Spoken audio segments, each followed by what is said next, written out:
సమయం దయచేయండి. ఆయన పార్టీలో ఆయన ఆయన ఆనంద వర్తమానంలో ఆయన బలవర్తమానంలో ఆయన మీ తోడేటి సమయం దయచేయండి. ఆయన వాడబడిన దాసు జ్ఞాపకం చేసుకోండి. ఆయన విశ్లేషణ బలపరుచుకొని ఆయన మీరే ఆయన మీరే మాట్లాడుకోండి సమయం దయచేయండి. ఆయన ఎవరెవరైతే రావాలనుకున్నారో ఆయన ప్రతి ఒక్కరు సకాలంలో వచ్చినా మీరు సహాయం దయచేయండి. మీరు నడిపించండి.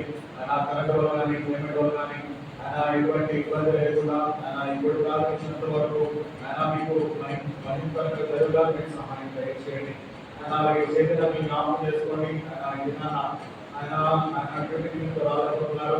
ఆయన ఆయన ఆయన మీరుతో సహాయం దయచేయండి. మీరే నడిపించండి. ఏసునామమున ప్రార్థిస్తున్నాం తండ్రి.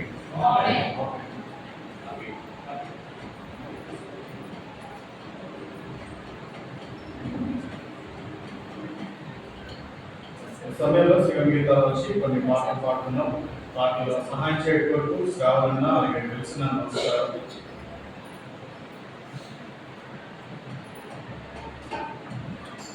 శివ గీతాల నుంచి పాట సంఖ్య 71 కొత్త దాంట్లో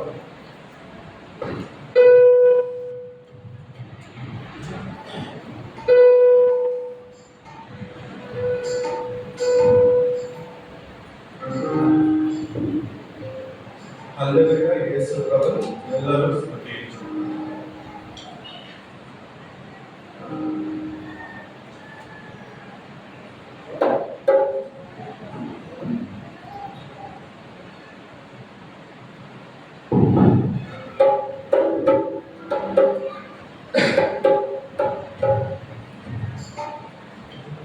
హల్లెలూయా యేసు ప్రభువు ಎಲ್ಲರೂ ಸ್ತುತಿಸುಡಿ. ವಲ್ಲಭುರಿ ಜಗವನ್ನು ದಿನವಿಚ್ಚಿ ಸ್ತುತಿಸುಡಿ. ಬಲమైన ಪರಿಚಯು ಬಲವನ್ನು ಸ್ತುತಿಸುಡಿ.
దేవుని స్తుతించుడి పాట సంఖ్య 70 కొత్త దాంట్లో పాత దాంట్లో కూడా అదే పాట సంఖ్య.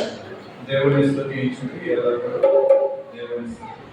దయచేసి గమనించండి, ప్రతి ఒక్కరు కూడా మాతో పాటు సీయోను కీర్తన పాట పుస్తకం చూసి మాతో పాటు అనుసరించవలసిందిగా మీకు దేవుని ప్రేమను బట్టి తెలియపరుస్తున్నాను. ఎందుకంటే పాటలతోనూ తాళములతోనూ ధ్వనితోనూ దేవుణ్ణి ఆరాధించే పద్ధతి కాబట్టి ఎవరు మౌనంగా ఉండదు.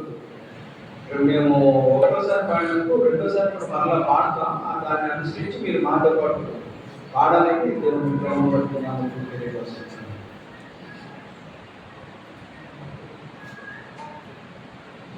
దేవుని స్తుతించుడి ఎల్లప్పుడూ దేవుని స్తుతించుడి దేవుని స్తుతించుడి ఎల్లప్పుడూ దేవుని స్తుతించుడి ఆయన పరిశుద్ధ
పాట సంఖ్య 89, కొత్త దాంట్లో పాత దాంట్లో 87.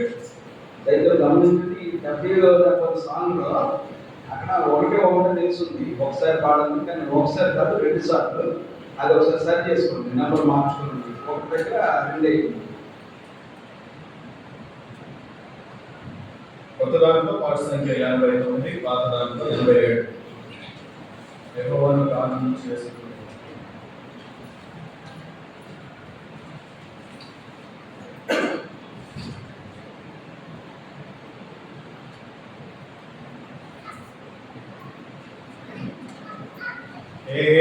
యెహోవాను గానము చేసెదము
చిన్నపిల్లలు కలిగినటువంటి తల్లులు మీ పిల్లల్ని స్టార్టింగ్ నుంచి ఇక్కడ కూర్చోబెట్టడం అలవాటు చేయండి. మీ మధ్యలో ఉంచుకో, అవసరమైతే రెండు దెబ్బలు వేయండి, నష్టమేం లేదు. సండే స్కూల్ క్రమం నేర్చుకోనండి, మీ దగ్గర పెట్టుకుని అలవాటు చేయండి. ఫస్ట్ రోజు, సెకండ్ రోజు, థర్డ్ రోజు అలాగే గ్రాడ్యువల్గా అలవాటు అవుతుంది.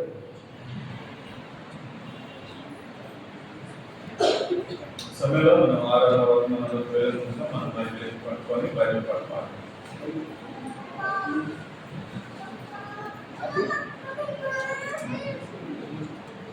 గ్రంథవార్తనంబులన్నీ నావి రాగి అక్షయాము వరుసవచనము తార దివ్య ప్రేమవార్తనంబులు గ్రంథవార్తనంబులన్నీ నావి.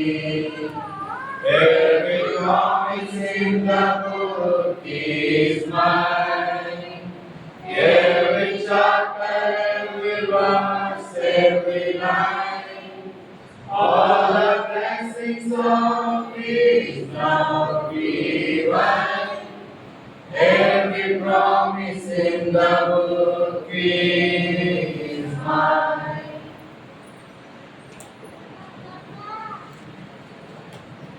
మొదటి సమయంలో గ్రంథం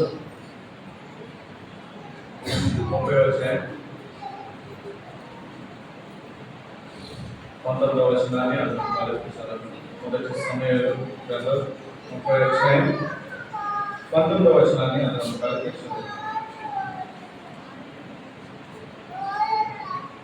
కుమారుడేమి కుమార్తెమి లోపల సమయమి వారు ఎదుర్కొనిపోయిన దానిలో కొద్దిదేమి గొప్పదేమి ఏది తక్కువ కాకుండా దావీదు సమస్తాలను రక్షించాడు. ప్రార్థన చేసి మహాపరిశుద్ధులు మహాగణులు విష్ణువాసం మారేస్తున్నావా ఆయనకి లెక్కలేని శివాలయ నియమాలు స్తోత్రాలు చెల్లిస్తున్నాను. ధ్యానించుకుంటుగా నన్ను మీ తోడేమి సహాయం దయచేయండి. వాడబడుతున్న జ్ఞాపకం చేసుకొని ఆయన మరుగుపరుచుకొని ఆయన మీరే నన్ను నడుపుండి, మీరే మాట్లాడుతున్నాను, మీరే నడిపించు. వేసినాము నాకు ప్రార్థిస్తున్నా తండ్రి.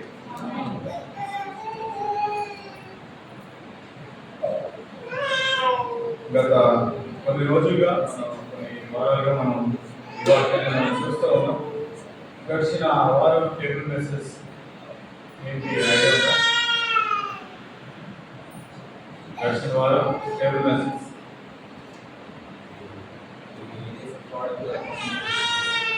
పాడు ఎక్కడి నుంచి వచ్చుకొని చూస్తూ ఉన్నాం. అది ఒకటే కాకుండా 8వ గ్రంథము 7వ అధ్యాయం 12వ వచనం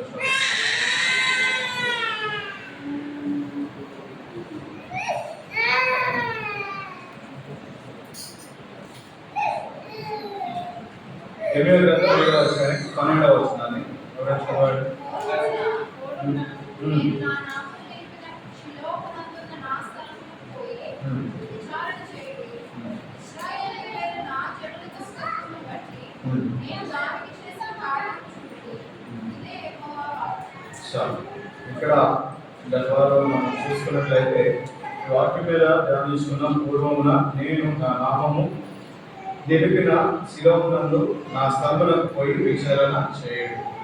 పూర్వము శిలోములో ఏం జరిగిందనే దాని గురించి ఏం చేయమంటున్నాడు, విచారణ చేయండి అని చెప్తా ఉన్నాడు. మనం చూసుకున్నట్లయితే శిలోములో ఉన్న ఆ దేవాలయం పాడైపోయినట్టుగా మనం చూసాము. అంతే కాకుండా దేవుడు అక్కడి నుంచి వెళ్ళిపోయినట్టుగా మనం చూస్తూ వచ్చాము.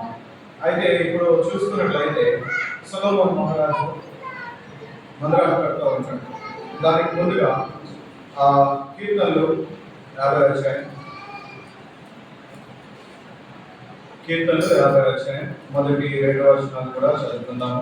యెహోవాను స్తుతించుడి, ఆయన పరిశుద్ధాలయమునందు దేవుని స్తుతించుడి, ఆయన మొదలు ప్రసిద్ధి చేయు ఆకాశ విశాలమందు ఆయనను స్తుతించుడి, ఆయన పరాక్రమ కార్యములు బట్టి ఆయనను స్తుతించుడి, ఆయన మహా ప్రభావం బట్టి ఆయనను స్తుతించుడి. ఇక్కడ చూసుకున్నట్లయితే జనాన్న ఎందుకో జాషువాను కూడా ఇదే సాంగ్స్ ఇస్తూ వచ్చాడు, దేవుడి స్తుతించుడి అని పాటిస్తూ వచ్చాడు. అయితే ఇక్కడ మనం చూసుకున్నట్లయితే యెహోవాను స్తుతించుడి, ఆయన పరిశుద్ధ ఆలయమునందు దేవుని స్తుతించుడి, యెహోవాను స్తుతించండి అని చెప్పేసి అంటున్నాడు. దేనికి అనేది మనం ప్రశ్న వేసుకోవాలి.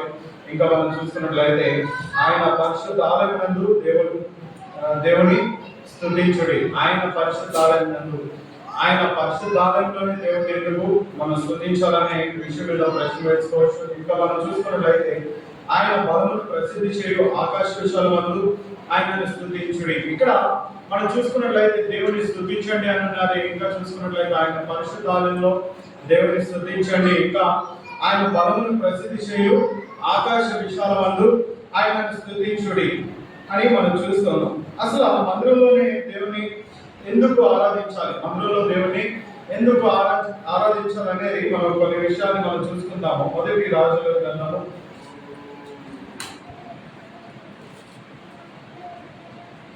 8వ అధ్యాయం 22వ వచనం. 1 రాజులు 8వ అధ్యాయం.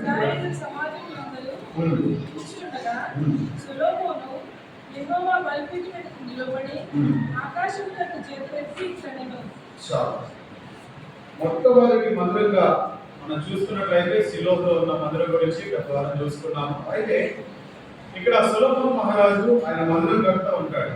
అప్పుడు దాకా అక్కడ ఏం లేదు అంటే దేవుని ఆత్మ లేదు, దేవుడు లేడు మందిరంలో. అయితే ఇక్కడ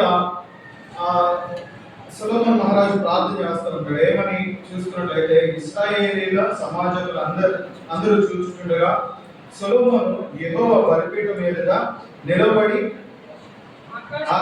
ఆకాశం తట్టు చేతులెత్తి ఇట్లా నేను సొలొమోన్ మహారాజు అక్కడ మందిరం కడతాడు. కట్టిన తర్వాత ఆయన బలిపీఠం దగ్గరికి వచ్చి ఆకాశం తట్టు చేతులెత్తి ఏం చేస్తున్నాడో అక్కడ ప్రార్థన చేస్తున్నాడు. వీళ్ళందరినీ చర్చ్ డెడికేషన్ డే అనుకుందాము. అంటే ఈ చర్చ్ డెడికేట్ చేసినప్పుడు ఏం చేస్తున్నాడు అక్కడ సొలొమోన్ మహారాజు ఆయన ప్రార్థన చేస్తున్నట్టుగా మనం చూస్తున్నాం. ఏమని ప్రార్థన చేస్తున్నాడు అని మనం చూస్తున్నట్లయితే 29వ వచనం చదవండి. నీ దాసుడనే నేను చేయు ప్రార్థనను దయతో అంగీకరించినట్లు నా నామము అక్కడ ఉందని ఏ స్థలం గురించి నీవు సెలవించుతో ఆ స్థలమైన ఈ మందిరము తట్టు నీ నేత్రములు రేయింబగలు తెరవబడినను గాక. చాలు. ఇక్కడ దేవుని స్తుతించుడి, ఆయన పరిశుద్ధ ఆలయమందు ఆయనను స్తుతించండి అని మనం కీర్తనలు 150వ వచనంలో మనం చూస్తూ ఉన్నాము. ఎందుకు స్తుతించాలి అని మనం చూసుకున్నట్లయితే 29వ వచనంలో మనం చూస్తున్నాం కదా, నీ దాసుడినైన నేను చేయు ప్రార్థన దయతో అంగీకరించినట్లు నేను నీ దాసుని నా ప్రార్థనను దయతో అంగీకరించినట్లు ఏం చేయమంటున్నాడు అని మనం చూసుకున్నట్లయితే ఈయన చేస్తున్న ప్రార్థన ఏమని చేస్తున్నాడు? నా నామము అక్కడ ఉండునని ఏ స్థలమును గురించి నీవు సెలవిచ్చుతో ఆ స్థలమైన ఈ మందిరం తట్టు నీ నేత్రములు రేయింబగలు తెరవబడి ఉండును కాక. ఇక్కడ ఏమని ప్రార్థన చేస్తున్నాడు అని అంటే, నా స్థలం అని నువ్వు ఏ స్థలం గురించి చెప్పావో, నువ్వు ఎక్కడ ఉంటారని అయితే చెప్పావో ఆ స్థలం వైపు ఏంటంటే డే అండ్ నైట్ ఏం చేయమంటున్నాడు? ఆయన కన్నులు ఉండాలి. అంటే ఎందుకు దేవుడి మందిరంలో ప్రార్థన చేయాలి అని అంటే, ఈ 24/7 ఏం చేస్తున్నాడు దేవుడు అని అంటే, దేవుని మందిరం వైపు చూస్తూ ఉన్నాడు. ఎవరు ప్రార్థన చేస్తున్నారో, ఎవరు మందిరంలో ఆరాధిస్తున్నారు అనేది ప్రతి విషయం గురించి దేవుడు చూసేవాడుగా ఉంటున్నట్టుగా మనం చూస్తూ ఉన్నాం. ఇంకా మనం చూసుకున్నట్లయితే కీర్తనలు 150 వచ్చాయి.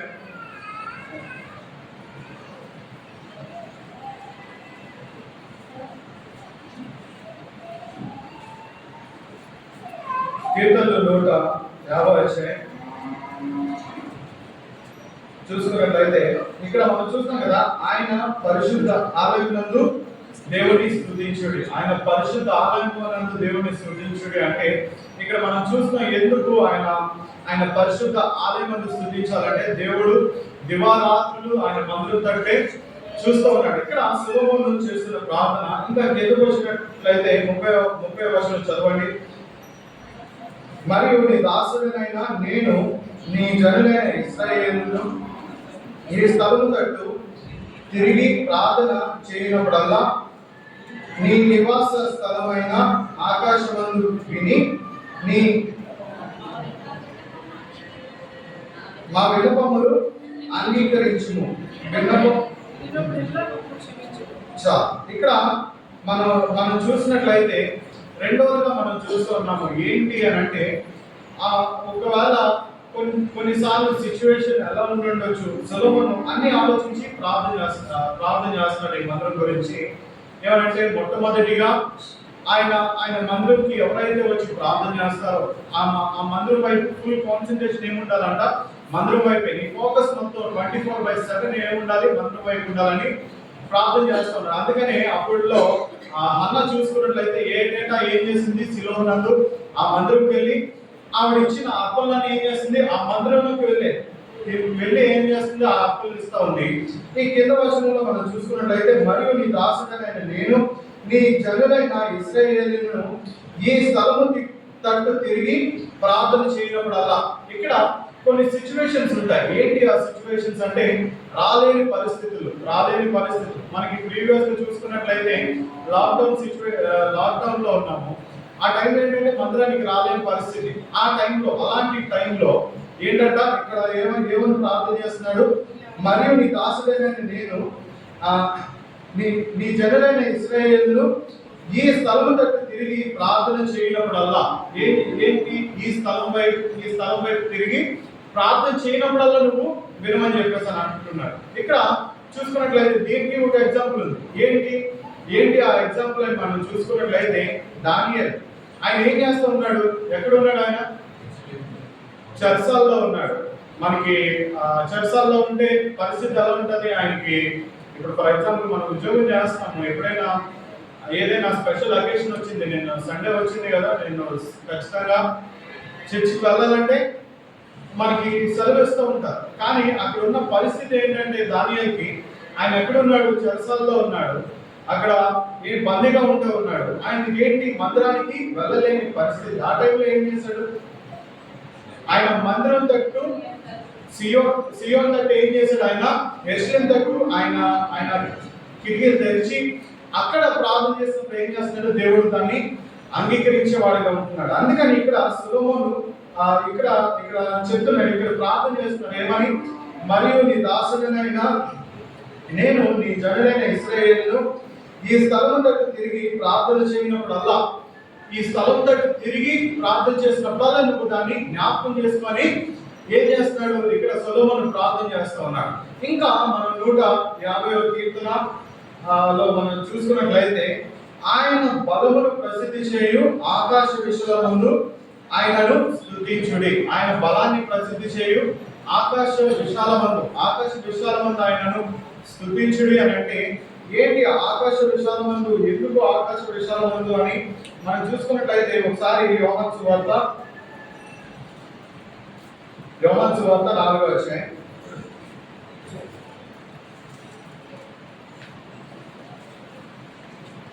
20వ వచనం చదవండి. మా పెద్దలు ఈ పర్వతమందు ఆరాధించు దాని ఆరాధించవలసిన స్థలము యెరూషలేములో ఉన్నదని మీరు చెప్పుదరను ఆయనతో అనగా యేసు ఆమెతో ఇట్లని. ఇక్కడ ఆకాశ విశాలమందు ఆరాధించాలని మనం చూసుకున్నాము. ఎందుకు ఆకాశ విశాలమందు అని మనం చూసుకున్నట్లయితే 20వ వచనంలో మనం చూస్తాం కదా, మా పితరులు ఈ పర్వతం నందు ఆరాధించరు కానీ ఆరాధించవలసిన స్థలము యెరూషలేములో ఉన్నదని మరి మీరు చెప్పుదురని ఆయనతో అనగా యేసు ఆమెతో ఇట్లనెను. ఇక్కడ ఏమని అంటుంది? ఇక్కడ ఒక స్త్రీ యేసుక్రీస్తు ప్రభువుతో చెప్తా ఉంది. ఏమనంటే వీళ్ళు ఇక్కడ ఆరాధిస్తున్నారు కానీ ఆరాధించవలసిన స్థలం ఎక్కడుందంట? యెరూషలేములో ఉన్నదని చెప్తా ఉంది. దానికి యేసుక్రీస్తు ప్రభువు సమాధానంగా చెప్తూ 21వ వచనంలో మనం చూసుకున్నట్లయితే, అమ్మ ఒక కాలము వచ్చుచున్నది, ఆ కాలమందు ఈ పర్వతం మీదైనను యెరూషలేములోనైనను మీ తండ్రిని ఆరాధింపరు, నా మాట నమ్ముము. ఒక రోజు వస్తుంది, ఆ ఒక రోజు ఆ పరిస్థితి ఎలా ఉంటుందంట? There is no certain place అన్నమాట. ఒక ప్రాపర్ ప్లేస్ లో ఏం చేయలేరు, మీరు ఆరాధించలేరు. అంటే ఒకనొక రోజు ఏమవుతుంది అంటే ప్రతి దానికి ఆటంకం వస్తుంది. క్రైస్తవులుగా ఉన్న ప్రతి ఒక్కరికి అనేక ఆటంకాలు వస్తూ ఉంటాయి. అందుకని యేసుక్రీస్తు ప్రభువు ఆలోచన చెప్తున్నారు ఏమంటే there is no certain place. ఒక ప్లేస్ లో ఆరాధించడానికి మీకు అవకాశం ఉండదు అని చెప్తా ఉన్నాడు. అమ్మ ఒక కాలం వచ్చుచున్నది, ఆ కాలమందు ఈ పర్వతం మందైనను అని అంటే ఫర్ ఎగ్జాంపుల్ ఇక్కడ ఒక సర్టెన్ ప్లేస్, ఒక మందిరంలో ఆరాధించడానికి అవకాశం ఉండదు. ఇంకా మనం చూసుకున్నట్లయితే ఏమంటున్నాడు? యెరూషలేములోనైనను మీ తండ్రిని ఆరాధింపరు. యెరూషలేములో కూడా ఏం జరగదంట? ఆరాధించడానికి జరగదని చెప్తూ యేసుక్రీస్తు ప్రభువు చెప్తా ఉన్నాడు. ఆ రోజులు కూడా వస్తూ ఉంటాయి. క్రైస్తవులకి ఏంటంటే అనేక ఆటంకాలు, ప్రస్తుతంలోనే ఎన్నో ఆటంకాలు ఉంటాయి. అందుకనే ఇక్కడ కీర్తనకారుడు 150 కీర్తనలో మనం చూస్తాం కదా, ఆకాశ విశాలమందు ఆయనను స్తుతించుడి. ఆకాశ విశాలమందు అంటే ఎక్కడ స్తుతిస్తాం మనం అంటే కుటుంబంగా మనం ఆరాధించవలసిన పరిస్థితి కూడా ఉన్నట్టుగా మనం చూస్తున్నాం. అందుకనే ఇక్కడ కీర్తనకారుడు అంటున్నాడు, ఆయన బలమును ప్రసిద్ధి చేయు ఆకాశ విశాలమందు ఆయనను స్తుతించుడి. ఇక్కడ మత్తయి సువార్త 18వ అధ్యాయం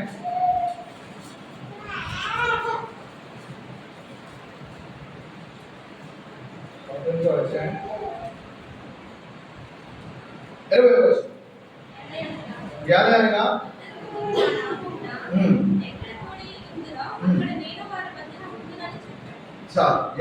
ఇద్దరు ముగ్గురు నా నామమున ఎక్కడ కూడిందరో అక్కడ నేను వారి మధ్యన ఉండునని చెప్పాను.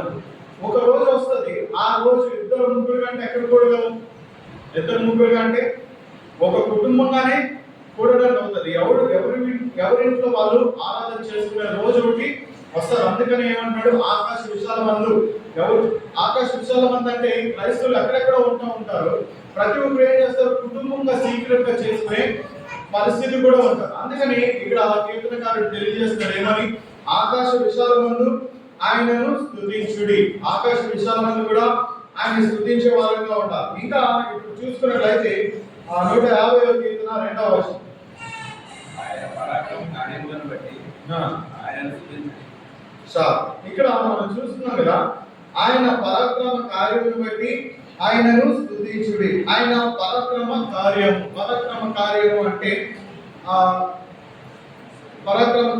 కార్యం అంటే ఎవరు చేయలేనటువంటి కార్యం. అంటే కార్యము కొంతమంది చేయగలరు, అంటే కొన్ని పాసిబుల్ కానటువంటివి కొంతమంది చేయగలరు. పరాక్రమ కార్యం అంటే అది ఎవరు చేయలేనటువంటి కార్యం, అది మానవులకి ఇంపాసిబుల్. అలాంటి కార్యాన్ని చేస్తాడని మనం చూస్తున్నాం. ఆయన పరాక్రమ కార్యమును బట్టి ఆయనను స్తుతించుడి. ఏంటి ఆయన పరాక్రమ కార్యము అని మనం చూసుకున్నట్లయితే రోమీయులకు రాసిన పత్రిక అపోస్తలుడైన పౌలు రోమీయులకు రాసిన పత్రిక 4వ అధ్యాయం 17వ వచనం. తాను విశ్వసించిన దేవుని ఎదుట అనగా మృతులను సజీవులుగా చేయవాడును, లేని వాటిని ఉన్నట్టుగానే పిలుచువాడునైనా దేవుని ఎదుట అతడు మనకందరికీ తండ్రి అయి ఉన్నాడు. పరాక్రమ కార్యము కొన్ని కార్యాలు అందరూ చేయగలరు, కానీ పరాక్రమ కార్యము దేవుడు మాత్రమే చేయగలరు. ఇక్కడ మనం చూస్తున్నాం కదా, తాను విశ్వసించు దేవుని ఎదుట అనగా మృతులను సజీవులుగా చేయువాడు. ఇంకా మనం చూసుకున్నట్లయితే లేని వాటిని ఉన్నట్టుగా పిలుచువాడునైన దేవుని ఎదుట ఉన్నట్టుగా పిలుచువాడు. ఇది ఎక్కడ జరిగింది ఇది అని చూసుకున్నట్లయితే లాజరు చనిపోయాడు. అంటే ఆయన లేడు, కానీ ఏం చేస్తాడు? ఉన్నట్టుగా లాజరు బయటికి రాగానే చనిపోయిన వ్యక్తి ఏమవుతూ ఉన్నాడు? బయటికి వస్తూ ఉన్నాడు. ఆయన చేసిన కార్యం ఏంటంటే పరాక్రమ కార్యం. అదే ప్రకారంగా దేవుడు ఏం చేస్తూ ఉన్నాడు? మన జీవితంలో చేసిన ప్రతి కార్యం కూడా ఏంటంటే పరాక్రమ కార్యమే. అది మానవుల చేత సాధ్యమయ్యేది కాదు. మానవుల చేత సాధ్యం అవ్వనటువంటి కార్యాలు ఏం చేస్తున్నాడు? మన పట్ల చేస్తూ ఉన్నాడు. ఒక పిల్లలు ఉన్నారా? దేవుడు ఇచ్చిందే. ఒక ఉద్యోగం ఉందా? దేవుడు ఇచ్చిందే. లేదా మనకి ఒక ఇల్లు ఉందా? దేవుడు ఇచ్చిందే. మనం ఈ రోజు బతుకున్నామా? దేవుడు ఇచ్చిన రోజు. కాబట్టి మనం దేవుడిని ఎంతగానో ఆరాధించి బదులుగా ఉన్నారు. ఇక్కడ అందుకని నేను చెప్తున్నాడు, ఆయన పరాక్రమ కార్యమును బట్టి ఆయనను స్తుతించుడి. ఆయన పరాక్రమ కార్యమును బట్టి ఆయనను స్తుతించడాన్ని మనం చూస్తున్నాం. ఒకసారి ఆ కీర్తనలు 106వ అధ్యాయం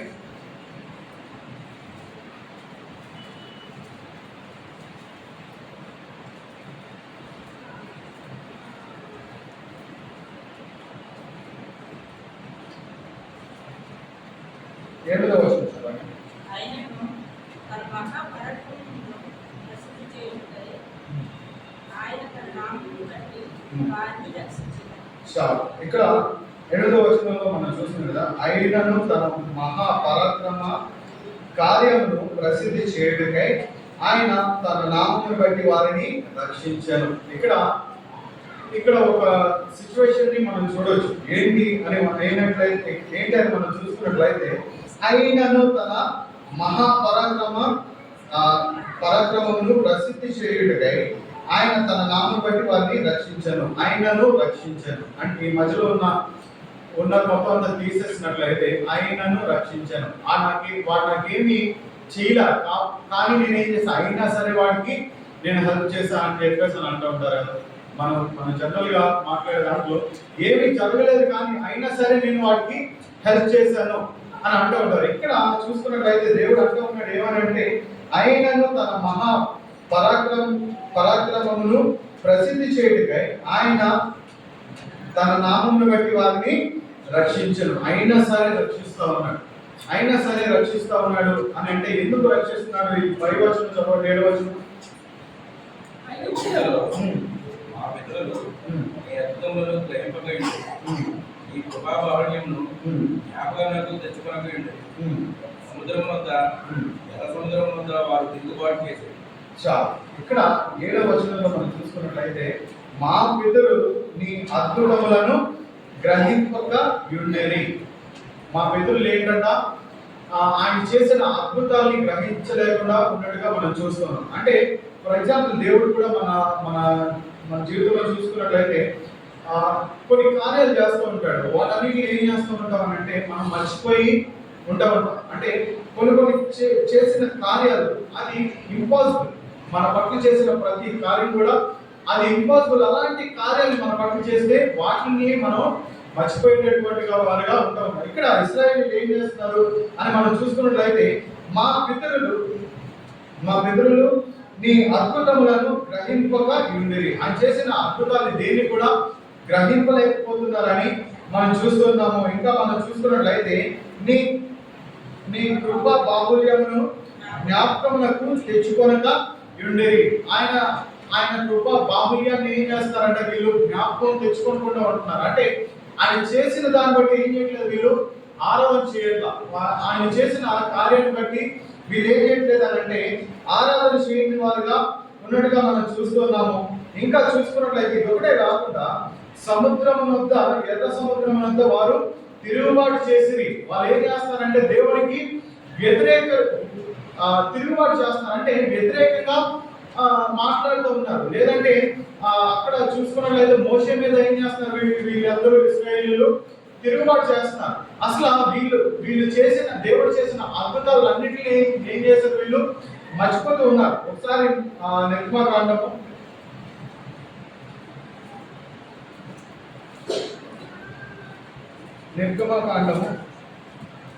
మొదటి అధ్యాయం 13-14 వచనం చదవండి.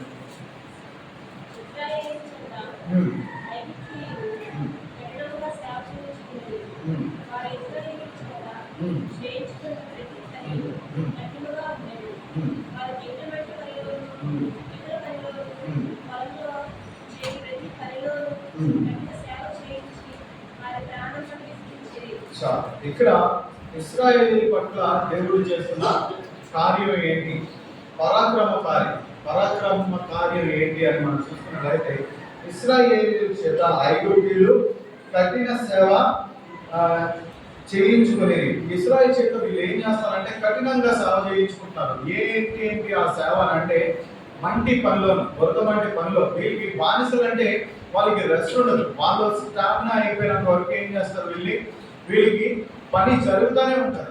ఈ మంటి పనులను ఇంకా ఈ ఇటుకల పనులు ప్రతి దాంట్లో ఏంటంటే వీళ్ళు చేసే పనిలో ఏం చేస్తారంట, వీళ్ళు ప్రాణాలు విసిగిపోయినట్టుగా మనం చూస్తున్నాం. అందుకని ఇట్లా నిర్వాదాన్ని 3వ అధ్యాయం 7వ వచనంలో మనం చూసుకున్నట్లయితే మరియు యెహోవా ఇట్లా నేను ఐగుప్తుల్లో ఉన్న నా ప్రజల బాధను నిశ్చయంగా చూచితిని.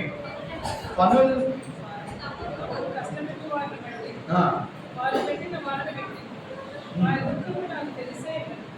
ఇక్కడ చూసుకున్నట్లయితే ఆయన ప్రజలు కష్టపడి ఎవరు చూస్తున్నారు, దేవుడే చూస్తూ ఉన్నాడు. ఇంకా ఏంటంటే వీళ్ళు పెట్టే మొర ఆయన ఏం చేస్తున్నాడు, వినేవాడుగా ఉంటున్నాడు. అంటే వీళ్ళ వచ్చిన పరిస్థితి అంటే వీటన్నిటి నుంచి ఏం చేస్తూ ఉన్నాడు, దేవుడు తప్పిస్తానే ఉన్నాడు.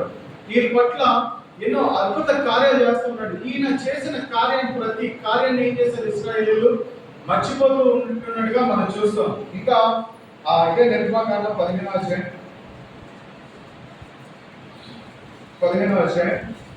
మొదటి 4వ వచనం చదవండి. అప్పుడు మోషేయు ఇశ్రాయేలీయులను యెహోవాను గూర్చి ఈ కీర్తన పాడి యెహోవాను గూర్చి గానము చేసెదను. ఆయన మిగుల అతిశయించి జయించెను. గుర్రమును దాని రోగును ఆయన సముద్రంలో పడద్రోసెను. యెహోవాయే నా బలము, నా గానము, ఆయన నాకు రక్షణయు ఆయన నా దేవుడు, ఆయనను వర్ణించెదను. ఆయన నా పితరుల దేవుడు, ఆయన మహిమ స్తుతించెదను. యెహోవా యుద్ధశూరుడు, యెహోవా అని ఆయనకు పేరు. ఆయన ఫరో రథములను అతని సేనను సముద్రంలో పడద్రోసెను. అతని చాలు. ఇక్కడ ఇక్కడ వీళ్ళ వీళ్ళ పరిస్థితి ఎక్కడ తిరుగుబాటు చేస్తున్నారు అని మనం చూసుకున్నట్లయితే ఇక్కడ ఈ కార్యం జరిగింది. దీనికి ముందు జరిగిన పరిస్థితి ఏంటి? 14 అధ్యాయం 3వ వచనంలో మనం చూసుకున్నట్లయితే వారు ఈ దేశంలో చిక్కుబడి ఉన్నారు, అరణ్యము వారిని మూసివేస్తుందని అనుకున్నారు. ఇక్కడ వారు ఈ దేశంలో చిక్కుబడి ఉండేది. వాళ్ళు ఏం చేశారు? ఏమైపోయింది వీళ్ళ పరిస్థితి అని అంటే, ఆ ఎర్ర సముద్రం దగ్గర ఏమైపోయారు? వీళ్ళు చిక్కుబడిపోయారు. ముందు చూస్తే ఎర్ర సముద్రం, వెనకది చూస్తే ఫరో రథాలు. ఏం చేస్తున్నాడు? ఇక్కడ 15-4వ వచనంలో మనం చూసుకున్నట్లయితే ఆయన ఫరో రథములను అతని సేనను సముద్రంలో పడద్రోసెను, అతని అధిపతుల్లో శ్రేష్ఠులు ఎర్ర సముద్రంలో మునిగిపోయేది. ఇక్కడ శ్రేష్ఠాధిపతులు అని అంటే ఫరోకి ఈ యుద్ధం చేయడానికి వీళ్ళ సైన్యం ఉంటుంది కదా, వీళ్ళ సైన్యంలో ఏం చేస్తున్నాడు?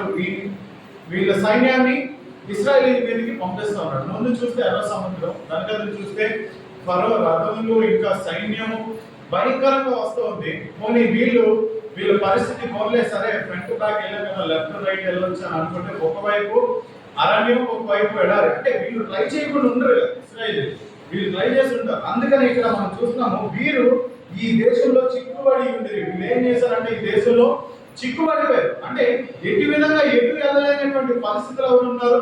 ఈ ఇశ్రాయేలీలు ఉన్నట్టుగా మనం చూస్తూ ఉన్నాము.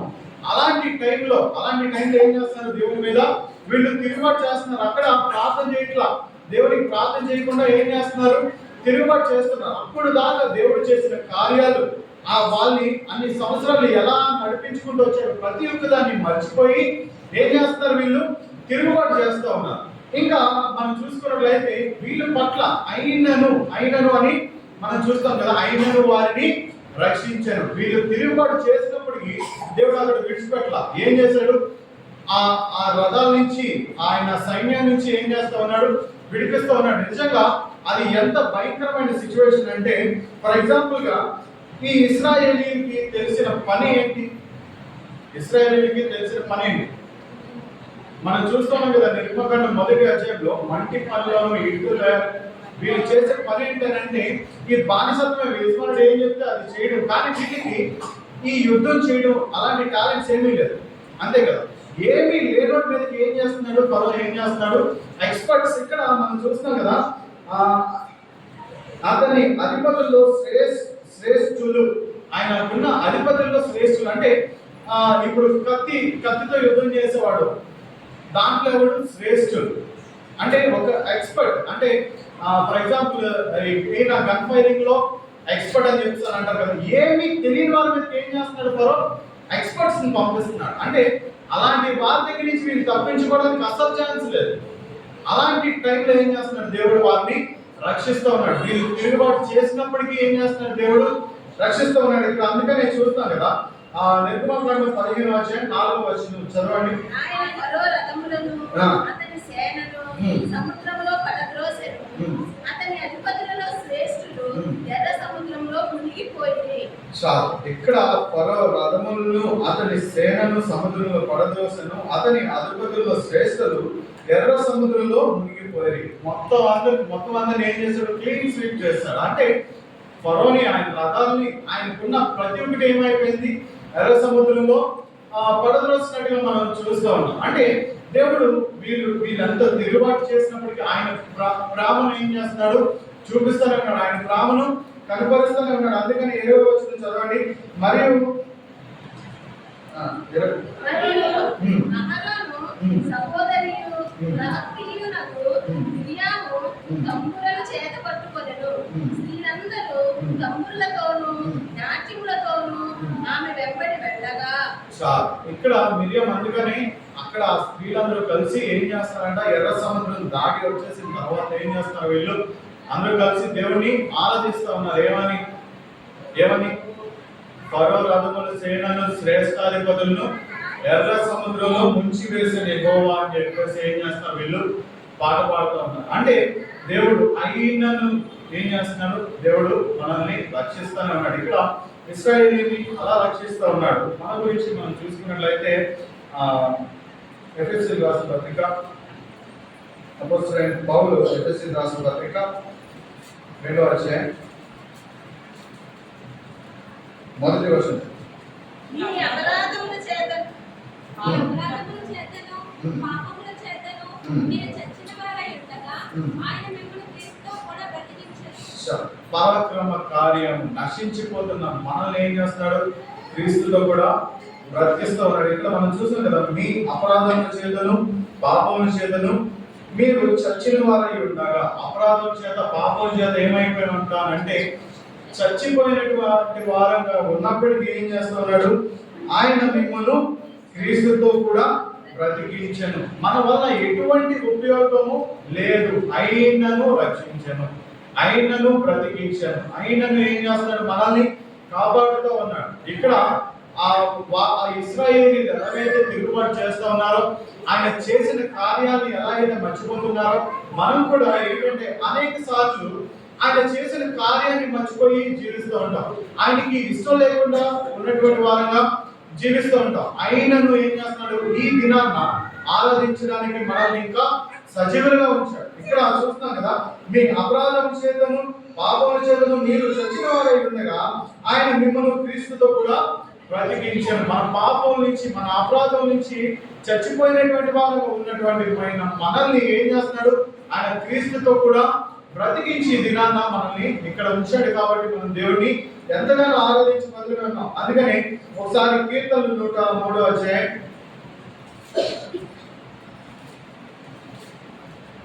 3 వచనాన్ని మనం చూసుకున్నట్లయితే దావీదు చెప్తూ ఉంటాడు, నా ప్రాణమా యెహోవాను సన్నిధించుము, నా అంతరంగంలో ఉన్న సమస్తం ఆయన పరిశుద్ధ నామమును సన్నిధించుము. నా ప్రాణమా యెహోవాను సన్నిధించుము, ఆయన చేసిన ఉపకారములు దేన్ని మరువకుము. ఆయన నీ దోషములన్నిటిని క్షమించువాడు, నీ సంకటములన్నిటిని కుదుర్చువాడు. దావీదు అందుకని ఆయన ప్రాణంతో చెప్పుకుంటున్నాడు. ఏమని చెప్తున్నాడు?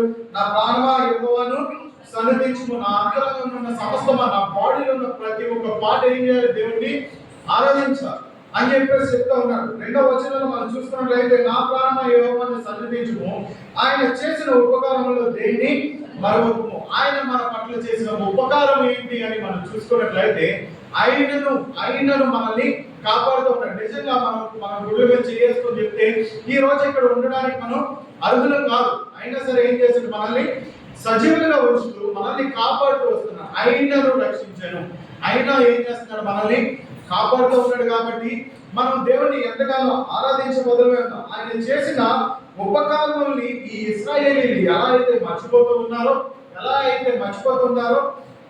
అలాగా మనం కూడా మర్చిపోయినప్పుడు ఇక్కడ దావీదు జ్ఞాపకం చేస్తూ ఉన్నాడు. ఏమనంటే ఆయన చేసిన ఉపకారంలో దేన్ని మరవకము. ఆయన చేసిన ఉపకారాన్ని మనం దేన్ని మర్చిపోకూడదు. ఎందుకనంటే ఆయన మన పట్ల చేసిన కార్యము పరాక్రమమైనది. అంటే అది ఎవరికి ఇంపాసిబుల్, అంటే ఎవరు చేయలేరు. మన పట్ల చేసిన కార్యాన్ని ఎవరు చేయలేరు, ఆయన మాత్రమే చేయగలరు. ఆయన మాత్రమే మనల్ని రక్షించగలరు, ఆయన మాత్రమే మనల్ని కాపాడగలరు. ఈ దినాన్ని అనేక మంది లేరు, అనేక మంది గొప్పవారు చనిపోతూ ఉన్నారు, కానీ మనల్ని ఇప్పటికీ సజీవులుగా ఉంచారు. ఇంకా మనం చూసుకున్నట్లయితే ఆయన నీ దోషములన్నిటినీ క్షమించువాడు, నీ సంకటములన్నిటినీ కుదుర్చువాడు. మనం ఎంత తప్పు చేసినప్పటికీ, ఎంత పాపం చేసినప్పటికీ ఆయన ఏం చేయగలడు అని అంటే మనల్ని క్షమించగలడు, మనల్ని సరి చేయగలడు, మనల్ని మన సంకటాలు, మన ప్రాబ్లమ్స్ ఏవైతే ఉన్నాయో దాన్ని ఏం చేయగలడు అంటే ఆయన సరి చేయగలడు. కాబట్టి ఆయన చేసిన ఉపకారంలో దేన్ని కూడా మనం మర్చిపోకుండా దేవుణ్ణి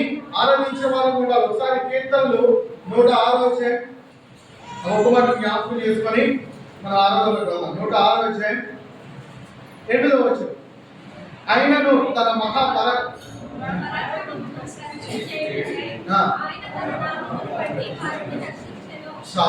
ఆయనను తన మహాపరాక్రమను ప్రసిద్ధి చేయుడై ఆయన తన నామమును బట్టి వారిని రక్షించను. ఆయన తన నామమును బట్టి ఏం చేస్తున్నాడు అని అంటే మనల్ని రక్షిస్తూ ఇప్పటికీ కూడా మనల్ని సజీవులుగా ఉంచుతున్నాడు. కాబట్టి ఆయన ఆలయంలో, అందుకని కీర్తనలు 150 దావీదు అంటూ ఉన్నాడు కదా కీర్తనగారు. ఇక్కడ మనం చూస్తున్నాము, యెహోవాను స్తుతించుడి, ఆయన పరిశుద్ధ ఆలయమునందు దేవుని స్తుతించండి. దేవుని ఖచ్చితంగా స్తుతించాలి. ఎందుకంటే ఆయన మన పట్ల చేసిన కార్యము పరాక్రమమైనది. ఆయన ప్రసిద్ధి చేయు ఆయన పరిశుద్ధాలయందు దేవుని స్తుతించుడి. మందిరంలో ఆరాధించడం అలా అనేది చాలా ఇంపార్టెంట్. అందుకనే సులభంగా అక్కడ ప్రార్థన చేస్తున్నారు కదా, ఏమని చేస్తున్నాడు? 24/7 దివారాత్రులు నీ కన్నులు ఈ మందిరం తట్టు ఉండాలి అని చెప్పేసి ప్రార్థన చేస్తా ఉన్నాడు. అంటే ఆయన ఫోకస్ దేని మీద ఉంటుంది అంటే బయటనే చూడొచ్చు, ఆయన చూడొచ్చు, కానీ 24/7 నీ కాన్సన్ట్రేషన్ ఎక్కడ ఉండాలి? మందిరం మీద ఉండాలి. మందిరంలో ఎవరైతే ప్రార్థన చేస్తున్నారో వాళ్ళ ప్రార్థన విను, లేదా మందిరంలో ఎవరైతే ఆరాధన చేస్తున్నారో వాళ్ళ ఆరాధన వాళ్ళు అర్పించే అర్పణలు నువ్వు తీసుకో అని చెప్పి అక్కడ సొలొమోను మహారాజు ప్రార్థన చేస్తున్నాడు. ఈ దినాన్ని మనం మందిరంలో ఆరాధించడం అనేది ఎంతో మహా గొప్ప భాగ్యం. ఎందుకంటే నువ్వు చేసిన ఆరాధనని దేవుడు యాక్సెప్ట్ చేసేవాడుగా ఉంటున్నాడు. ఆయన మర్మను ప్రసిద్ధి చేయు, ఆకాశ విశాలమందు ఆయనను స్తుతించే వారు ఉండాలి. ఇంకా మనం చూసుకున్నట్లయితే ఆయన పరాక్రమ కార్యమును బట్టి ఆయనను స్తుతించుడి, ఆయన మహా ప్రభావం బట్టి ఆయనను స్తుతించుడి. ఆయన పరాక్రమ కార్యమును బట్టి మనం ఈ దినాన ఎంతగానో ఆరాధించి బదులమై ఉన్నాం. కాబట్టి ఈ దినాన మనం ఆరాధనలోకి వెళ్ళే ముందుగా ఈ వాక్యాన్ని జ్ఞాపకం చేసుకుంటూ మనం ఈ దినాన ఆరాధనలోకి వెళ్దాం. దేవుడి వాక్యం దీవించింది గాక.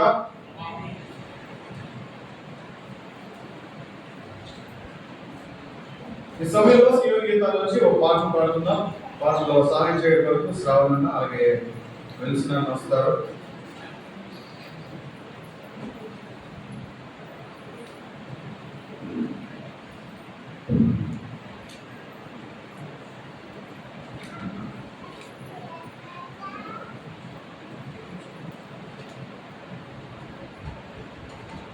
శివ గీతాల నుంచి పాట సంఖ్య 111 కొత్త దాంట్లో, పాత దాంట్లో 111 మొదటి 2 చరణాలు పాడుతున్నా, 2వ చరణం పాడుతుందిగా సండే స్కూల్ పిల్లలు సండే స్కూల్కి వెళ్తారు.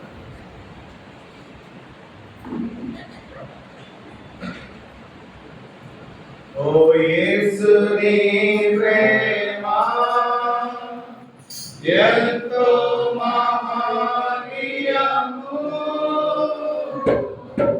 ఆకాశ తార పర్వత సముద్ర ఉలకండ కోపారి,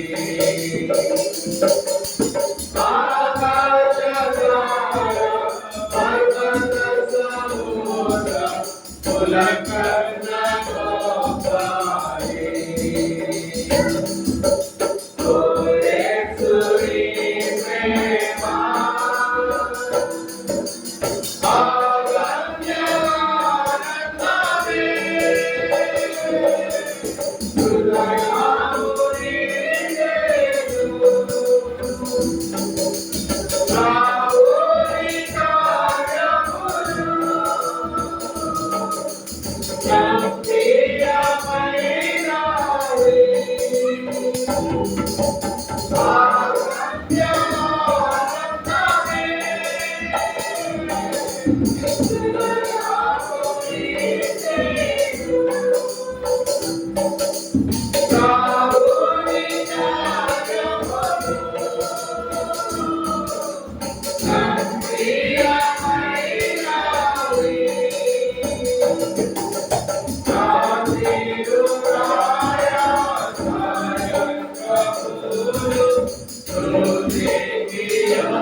ఈ సమయంలో మొదటిగా సండే స్కూల్ తీసుకునే మేషి గారు మొదటిగా ఆరాధిస్తారు.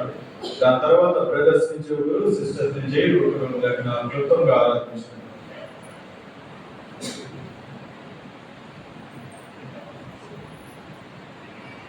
పరిశుద్ధుడు